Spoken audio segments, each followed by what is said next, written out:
onde está Deus? Quantas vezes a gente nos pega perguntando, cadê Deus na nossa vida? Parece que Deus ficou em silêncio, que tá tudo ruim, que tá tudo difícil, a gente não enxerga a saída e não conseguimos perceber Deus, não conseguimos ouvir Deus, parece que Ele ficou em silêncio e nos abandonou. E essa sensação nos atrapalha de prosseguir, de confiar e de continuar perseverando. O problema que às vezes envolve esse não encontrar Deus pode estar em nós mesmos.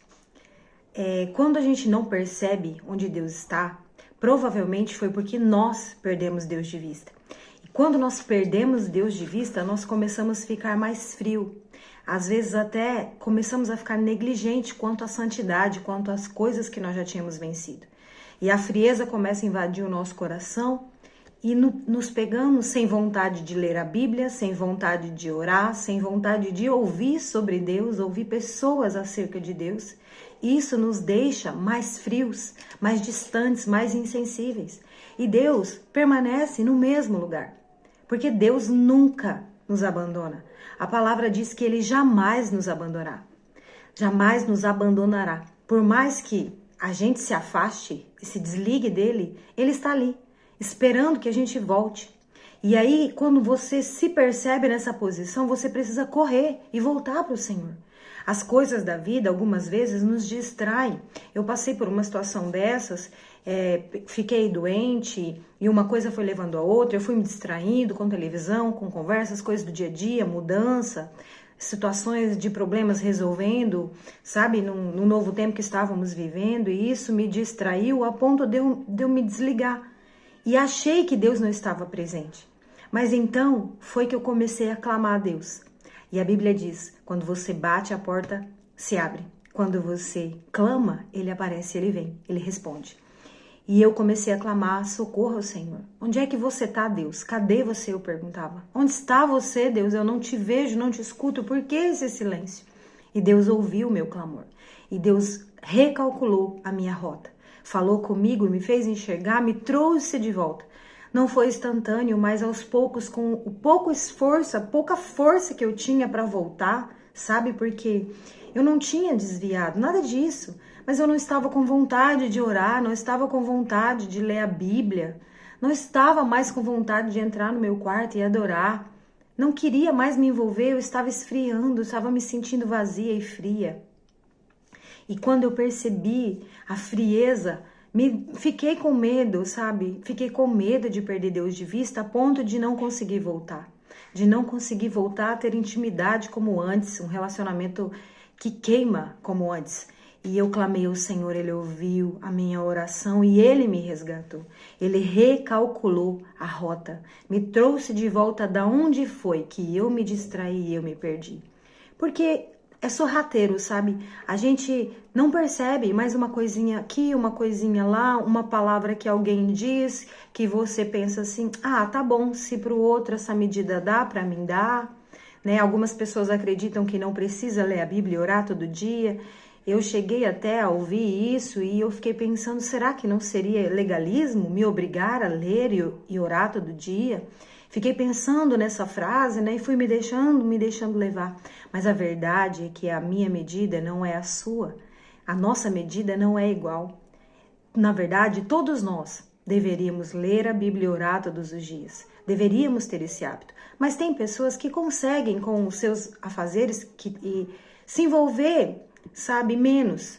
Tem pessoas que não vai conseguir se envolver na mesma medida que o outro, porque trabalham fora, têm as demandas diferentes do dia. Mas é essencial que a gente não se desligue, que a gente não quebre a conexão com o Senhor. Principalmente mais de 1, 2 dias, isso é perigoso, porque quanto mais nos afastamos, mais alimentamos a carne e deixamos o espírito com fome. E o espírito com fome começa a desfalecer, perder a força e morrer. Precisamos estar atento e fazer uma autoavaliação. Onde nós erramos? Onde foi que falhamos? Qual foi a distração que nos roubou de Deus? Nos roubou da presença, sabe? E Deus pode até estar em silêncio por causa de algum propósito em nossa vida. Talvez você esteja perguntando algo para Deus e Ele não está respondendo. Ele pode, de fato, estar em silêncio, porque é propósito de Deus. também assim, acontece assim. Quando Deus está aplicando uma prova na gente, ou nos ensinando algo, tem um momento em que Ele vai deixar que a gente passe aquela fase sem falar nada, para que a gente saiba se já aprendeu, se a gente vai aplicar ou não o que aprendemos. Alguns momentos Deus fica em silêncio, alguns momentos no processo Deus fica de fato em silêncio, mas são momentos específicos. E esse silêncio de Deus não nos deixa frios, não nos deixa distraídos. Muito pelo contrário, tem que despertar em nós um desespero pela busca ainda mais para ouvir a voz de Deus. Tem que despertar em nós mais santidade, mais oração, mais jejum, até ouvir o Senhor, até passar essa fase, esse momento.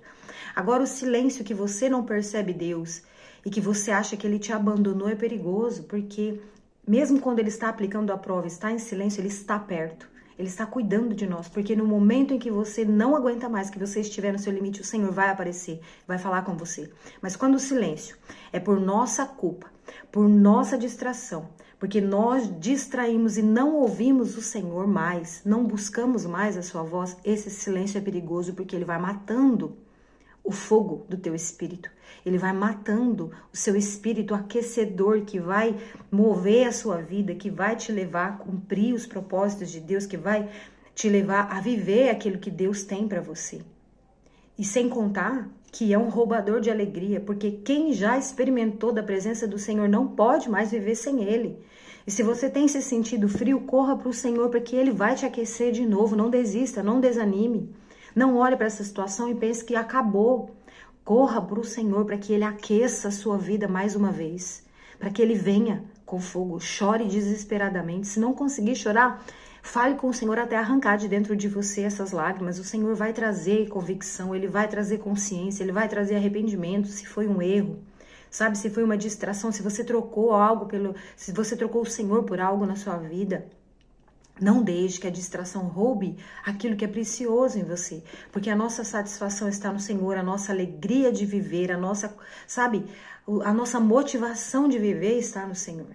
Então, se você se perdeu, sabe, porque geralmente somos nós que nos perdemos do Senhor, não é Ele. Ele sempre está presente quando a gente vai buscá-lo. E muitas vezes Ele está nos esperando e nós não aparecemos.